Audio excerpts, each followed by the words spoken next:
Bonjour, bonjour maman. Là les filles, c'est Tata Malika qui l'a offert à mon fils. C'est un petit parc. Franchement, ça a été super pratique. C'est toujours d'ailleurs très pratique. Juste ça, malheureusement, sa totote est ici.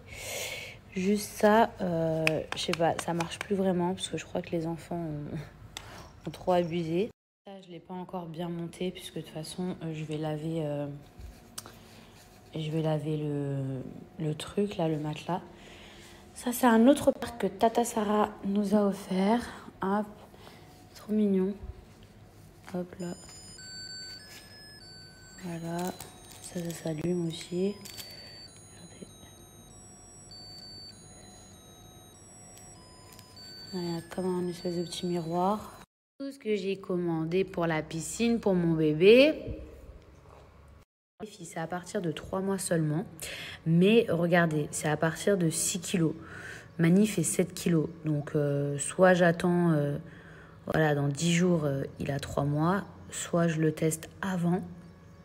Bien évidemment, il faut toujours surveiller. Il ne faut jamais laisser le bébé tout seul. Donc, c'est de 3 à 24 mois. C'est à partir de 6 kilos. Regardez, hop. Ça, c'est pour protéger. Je pense bien, je crois que je l'ai monté à l'envers, le truc. Non, je crois que c'est comme ça, en fait. Je crois que c'était comme ça. Bon, mes petits chats, j'espère que vous allez bien. Moi, ça va. J'ai quelques courses à aller faire. Qu'est-ce que j'allais vous dire? Je me suis réveillée. Là, j'avais 1, 2, 3 boutons. Vous savez, ça fait combien que je n'ai pas percé un bouton? Bon, je sais que tout le monde s'en fout, mais ça fait au moins 1 an que je n'ai pas percé un bouton. Je vous jure, là, je suis dégoûtée, franchement. Ma peau, j'espère que le savon, il va vite faire effet. Puisque regardez, 1, 2, 3. En plus, on dirait que ça fait comme une comète, genre. Les filles, ça, c'est le bouquet de fleurs que ma voisine, elle est venue m'offrir. Après, j'ai reçu ces fleurs aussi. Et j'ai reçu d'autres fleurs aussi qui sont, je pense, dans mon entrée. Enfin, là, c'est un peu le bordel. Voilà. A nadie nada le pido porque yo nada lo necesito. Dinero sepultado pero guardado se ve bonito. Si no tengas a tu grupito y mira todo lo bueno, lo malo me sale. Tigidi, oui Didi. Mais ils sont trop gentils les gens. Regarde ce qu'ils disent, mon pèse. Regarde ce qu'ils disent, comme c'est gentil. Voilà ce que mon fils doit avoir. Vous voyez, là, moi, genre, je crois trop que... Genre, je suis mignonne et tout, mais en vrai, il doit avoir ça. On va vouloir lui faire un bisou, ça doit être comme ça. Non, mais oh my God. Mon fils. Faut que je sois plus en mode princesse. Oh, mon fils. Mon amour. Ah, mon poupon. Qu'est-ce que tu me racontes aujourd'hui, mon meilleur ami? Oui. La M, et vous savez qu'à cet âge-là, enfin, je crois... Les sourires qui me tapent, mais je meurs. Mon cœur, vous voyez, mon cœur, il fait... Mon cœur, il fond. Mon cœur, il fond, maman. Les sourires qu'il me fait, je vous jure. Mon amour, t'es plus beau que Brad Pitt. Trop beau, maman. Je vous jure, oh, il me tape ses sourires. C'est parce que ta mère, elle est belle. Elle est gentille, c'est pour ça que tu rigoles. Mon amour. Oh maman, mon fils que je t'aime. Trop beau, trop beau, trop beau, trop beau. Trop beau, trop beau. Oui, machallah, je sais qu'il faut dire. Oui, t'es trop beau. Ah là là, je vous jure. J'aimerais tellement vous le montrer, mais... Non, je le garde pour moi. Ma boulette. Déjà, vous voyez plus ou moins à quoi elle ressemble, ma petite boulette. Déjà, vous avez une petite idée. D'ailleurs, mon fils, il n'a pas beaucoup de cheveux, le pauvre. Vous vous rappelez les aigreurs d'estomac que j'avais? Ah oui, ça, j'avais complètement zappé de vous le dire. Vous vous rappelez quand j'étais enceinte, genre que j'avais tout le temps des remontées acides horribles, que j'ai essayé Gaviscon, je sais pas quoi et tout. Bref, c'était affreux. Et tout le monde me disait « Ah, mais c'est parce qu'il va avoir plein de cheveux. C'est les cheveux, c'est les cheveux. » Cheveux? Les cheveux? Quels cheveux? Mon fils, il est né, il avait une moitié de cheveux. Et à un moment donné où il avait limite même une calvitie ici. Quels cheveux? J'ai eu des aigreurs. Ça, vous voyez, ça, c'est que des légendes. Moi, je pense que c'est ce qu'on dit pour apaiser la femme enceinte qui souffre. Oh, non, mais ça, c'est parce qu'il va avoir les cheveux. Oh, ça, c'est les cheveux qui poussent. Hein. Et vous vous dites, ah bon, ben c'est pas grave, je souffre, mais c'est pour les cheveux. Quels cheveux? C'est mieux. mieux déjà. Là, c'est mieux. Il a déjà beaucoup plus de cheveux. C'est uniforme. Quand il est né, c'était pas uniforme. Mais là, ça commence à être uniforme. Et ses cheveux, c'est bizarre, mais ils deviennent clairs en fait, de plus en plus. Genre, ils sont foncés, ils sont marrons. Mais au soleil, genre, c'est clair, c'est trop beau. C'est trop, trop beau. Et quand il est né, mon fils, il était mat. Mais alors, je vous raconte même pas. Il était mat. Et là, il est devenu tout clair. Je sais pas si c'est normal. Et moi, j'ai d'autres copines à moi. Elles m'ont dit quoi? Elles m'ont dit, ma fille, quand elle est née, elle était blanche. Et maintenant, ma fille, elle est bronzée. Donc, je sais pas. Hein, mon fils? Bon, de toute façon, pour l'instant, je ne l'ai pas vraiment mis au soleil parce que j'estime qu'il est trop jeune.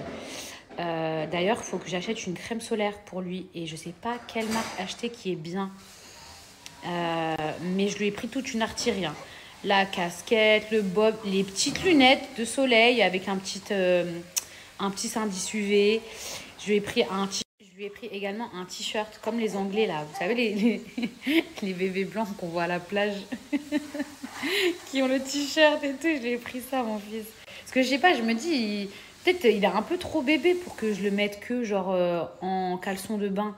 Je me dis, je sais pas, sa peau, même si je mets de la crème solaire, je sais pas, Dubaï, le soleil, les trucs, je préfère lui mettre un petit t-shirt. Hein, mon fils, maman, que je préfère te mettre un petit t-shirt pour préserver ta petite peau.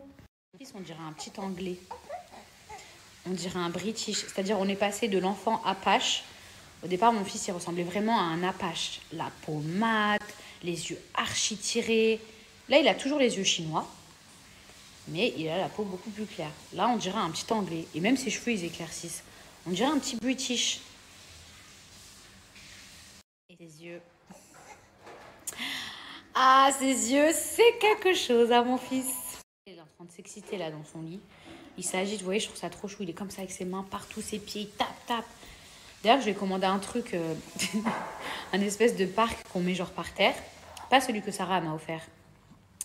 C'est un espèce de parc qu'on met par terre. Et en fait, c'est pour faire travailler sa nuque. Parce qu'on m'a dit qu'à partir de 2 mois, il fallait qu'il commence à se tenir tout seul. Donc, il y a des moments où il arrive à tenir sa nuque.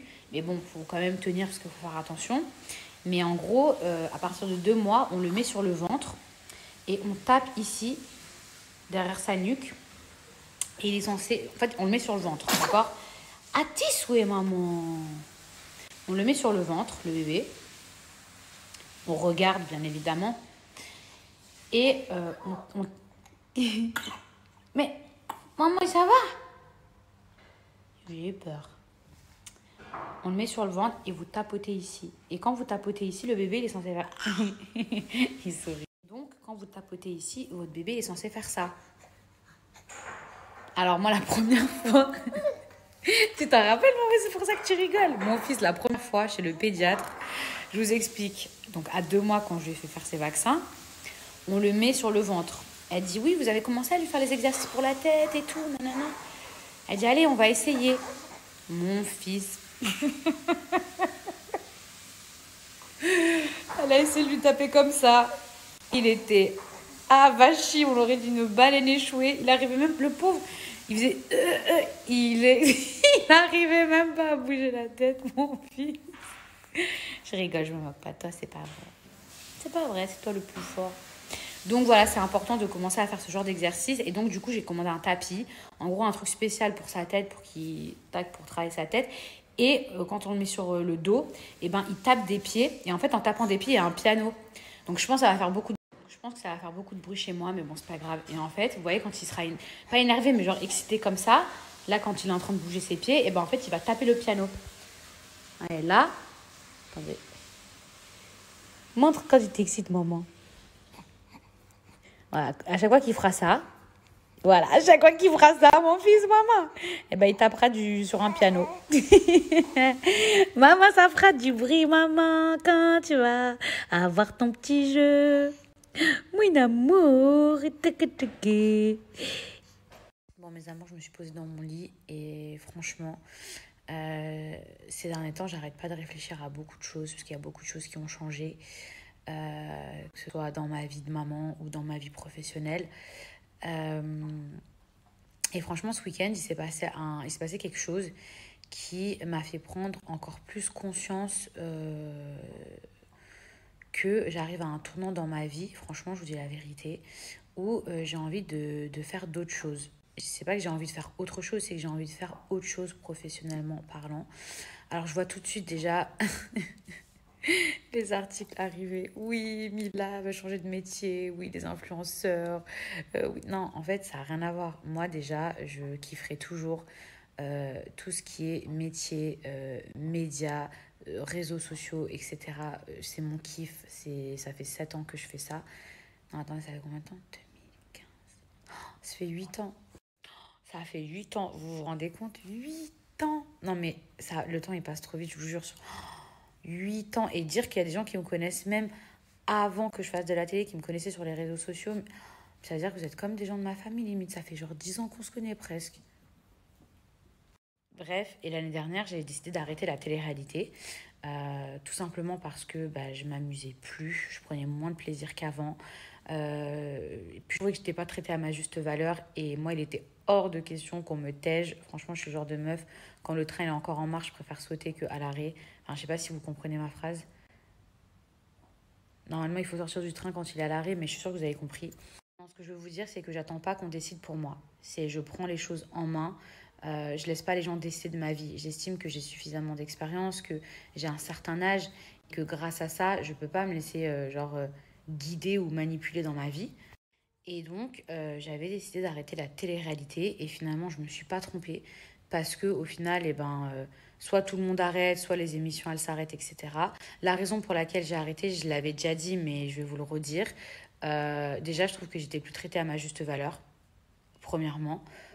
Et ensuite, en fait, je me faisais trop chier. Je vous dis, je vous dis la vérité. Genre, ça y est, je m'étais trouvé mon mari. Je sais pas, c'était toujours la même chose. Et je cracherai jamais dans la soupe, parce que franchement, j'ai vraiment eu des bons moments. Ça fait partie de ma vie, ça m'a permis de grandir, ça m'a appris d'apprendre de moi-même, etc. Ça m'a aussi valu beaucoup de critiques, ça m'a fait beaucoup de tort aussi, on va pas se mentir, il y a eu du mauvais comme du très très très bon. Mais je m'amusais plus. J'avais toujours l'impression que c'était la même chose, que c'était les fausses histoires de couple. Je dis pas qu'il n'y a pas de vraies histoires et tout, mais c'était toujours pareil. Et franchement, les seules émissions où j'ai vraiment pris du plaisir, c'était Les Apprentis.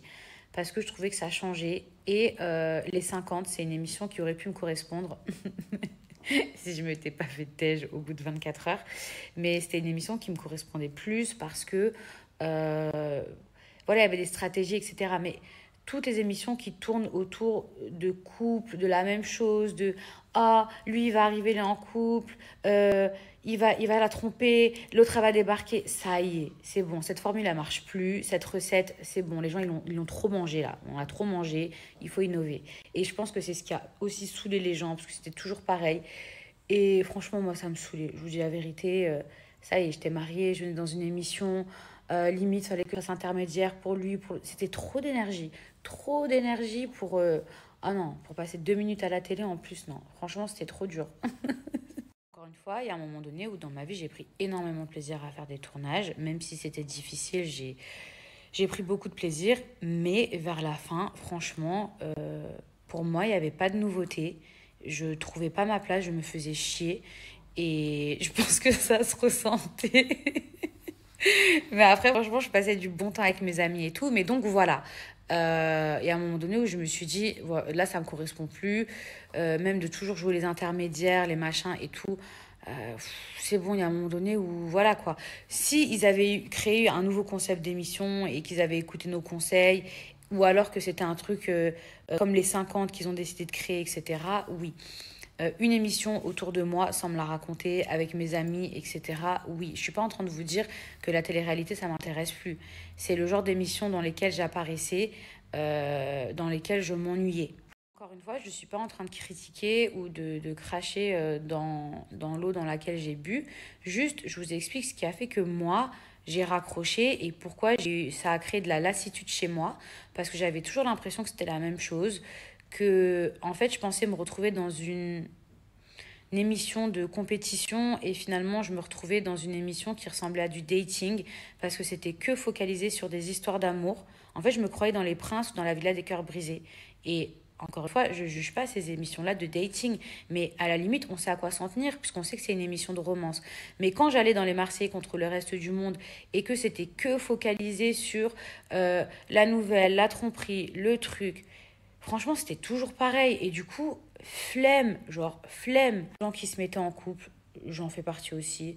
On se met en couple, on sait que ça va durer le temps de l'émission, ensuite on se quitte. En fait, pour moi, à la fin, ça manquait trop de sincérité. Et je pense que quand vous n'êtes pas sincère dans ce que vous faites, ça se ressent, je pense. Et du coup, le but quand même d'une émission de télé-réalité, c'est d'être le plus vrai possible. Et pour moi, en fait, je m'amusais moins qu'avant. Je m'amusais moins, je connaissais déjà les codes, je savais tout. Après, en fait, vous prenez moins de plaisir quand tout est calculé. Vous voyez ce que je veux dire? Bref, je suis désolée, je me suis grave égarée, mais j'ai tout remis dans son contexte pour que vous puissiez vraiment comprendre là où est-ce que je veux en venir. Euh, je vous ai dit l'année dernière que, en fait, j'étais lassée professionnellement parlant. Bon, déjà parce que ma vie avait changé, parce que je m'étais mariée, etc. J'avais des projets de bébé et tout. Donc forcément, j'avais plus les mêmes objectifs et les mêmes attentes. Mais encore une fois, je ne mets pas une croix sur la télé-réalité. Mais je mets une croix, en tout cas, sur ce type de télé-réalité qui ne m'intéresse plus. En tout cas, plus pour l'instant. Toute émission de romance, etc., ça ne m'intéresse plus. Mais aujourd'hui, je suis en train de faire un point dans ma vie. Je ne vais pas vous dire que le métier d'influenceuse, ça ne m'intéresse plus, puisque c'est pas vrai, c'est mon quotidien. Mais j'ai envie de faire d'autres choses. J'ai pas dit autre chose, mais d'autres choses en plus. Je suis pas en train de vous dire que j'ai envie d'avoir un vrai métier, puisque ça sous-entendrait qu'être influenceuse, c'est pas un vrai métier, et je peux pas discréditer ce taf, sachant que c'est vraiment un taf, sauf que effectivement, oui, c'est différent d'un travail dans un bureau, mais néanmoins, ça reste quand même un travail. Mais j'ai juste envie de faire deux choses. Par exemple, franchement, tout en restant influenceuse, j'aimerais pourquoi pas me lancer dans l'immobilier. Je vous dis un exemple comme ça, hein. Et vous partagez mes journées, c'est-à-dire par exemple mes formations, puisque bah, pour être agent, il faut forcément faire des formations. C'est pas comme ça du jour au lendemain, il y a trop de trucs à apprendre. Mais vous voyez, tout en continuant à rester une influenceuse, mais je vous montre mon quotidien je repars à zéro. Et c'est comme à l'époque où j'étais partie aux États-Unis et que j'étais allée à l'école et que je vous montrais mon quotidien. Bah en fait, là, j'ai envie d'apprendre un autre métier et peut-être un métier qui sera peut-être un peu plus sûr sur le long terme, même si je pense que en vrai, le métier d'influenceuse, il est en pleine expansion et je pense pas que ça va s'arrêter de sitôt parce qu'aujourd'hui, en fait, il n'y a pas d'âge, donc il n'y a pas de case, il n'y a pas de date de péremption pour un influenceur. Clairement, il y a des influenceurs qui peuvent avoir 13 ans, je vous dis des TikTokers qui font des vidéos, comme des influenceurs qui peuvent avoir 60 ans. Donc c'est ça qui est formidable dans ce métier, où on se dit, non mais dans 5 ans, on ne sera pas mis à la porte. Mais en fait, je ne vous parle même pas de ça, je vous dis juste que moi, en fait, dans ma vie, là, j'ai envie, je ne vais pas vous dire, ouais, j'ai envie de travailler de 9 heures à 17 heures, puisque dans mon métier d'influenceuse, j'ai aussi des horaires où, par exemple, je travaille de telle heure à telle heure, mais j'ai envie de faire d'autres choses et voir si j'en suis capable. Alors, je sais que ça va pas être facile et tout, mais j'ai envie de voir si ça peut le faire, si je peux être heureuse dans cette voie-là et en même temps continuer à partager tout ça sur les réseaux sociaux. Le métier auquel je pense énormément, vraiment. Pour moi, le top un vraiment des métiers pour moi qui me fait le plus kiffer, c'est être influenceuse beauté. Tout ce qui est maquillage, cheveux, etc. Ça, c'est vraiment mon kiff et ce qui fait que j'aime ce que je fais. Mais ça, c'est vraiment mon top un.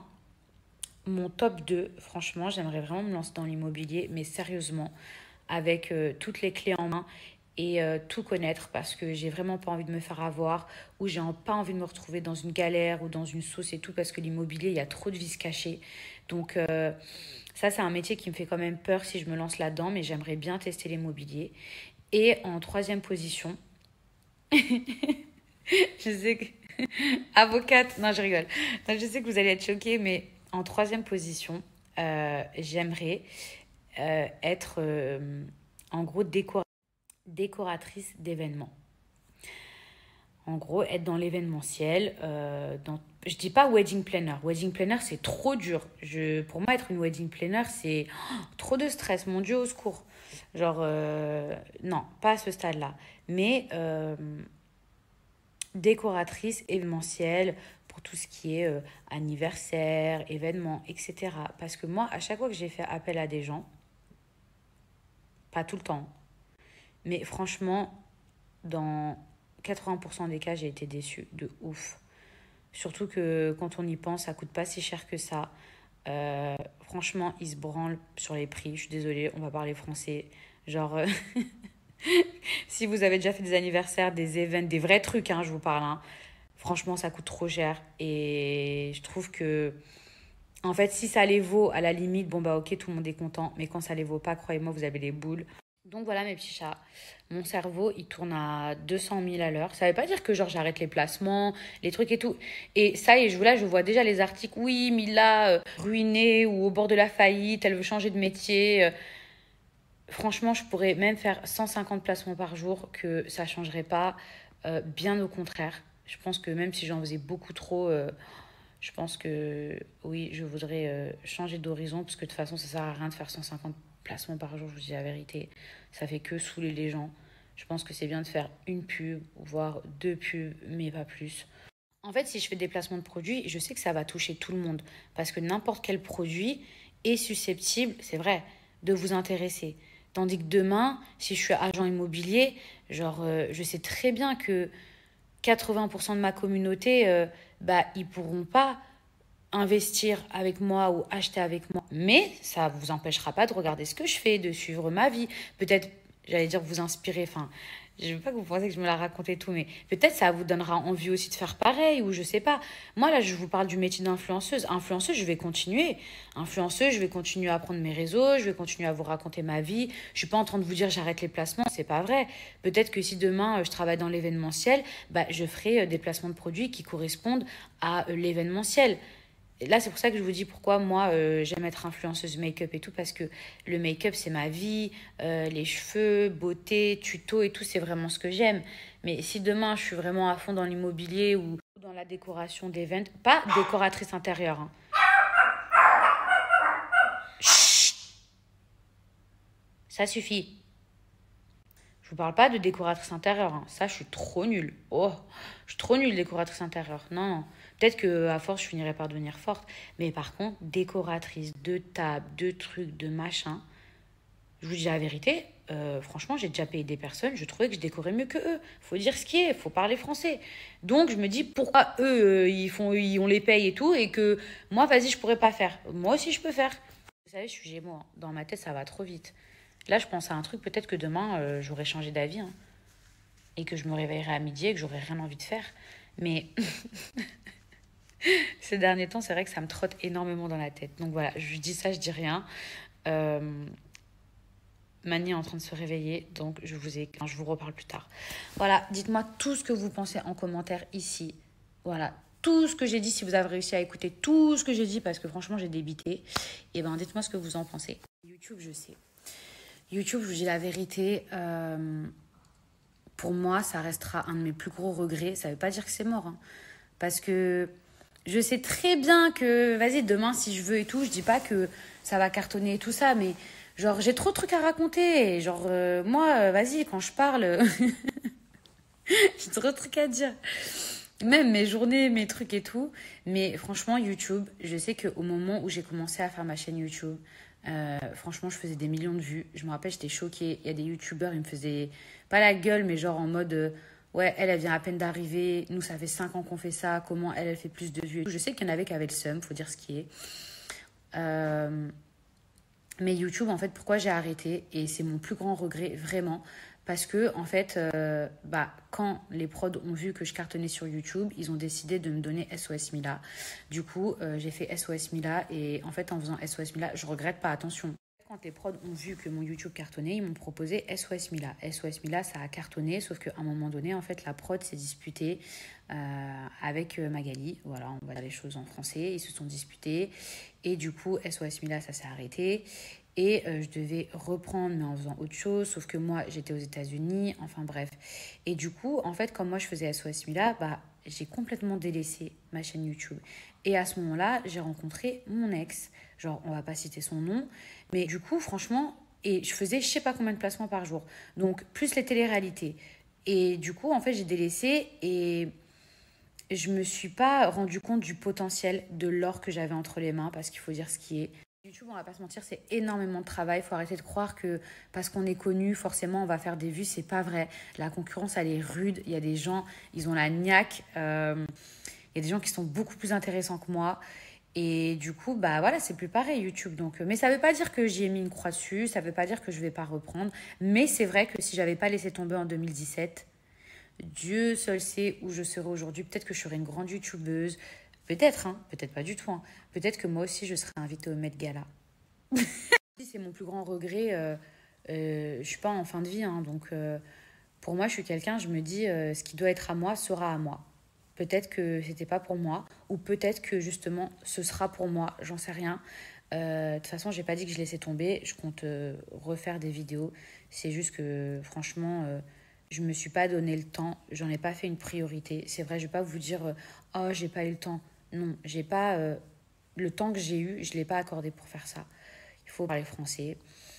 Hum, mais voilà, mes petits chats. Moi, de toute façon, je suis quelqu'un, je peux pas rester là à rien faire, à attendre que ma vie, elle se passe et que genre, ils décident de mon sort. Non, moi, je suis pas cette go. Genre, si vous me connaissez un minimum, vous savez que moi, je suis pas ce genre de meuf qui va attendre que quoi. Non, moi, c'est j'anticipe, euh, je prends les devants et voilà.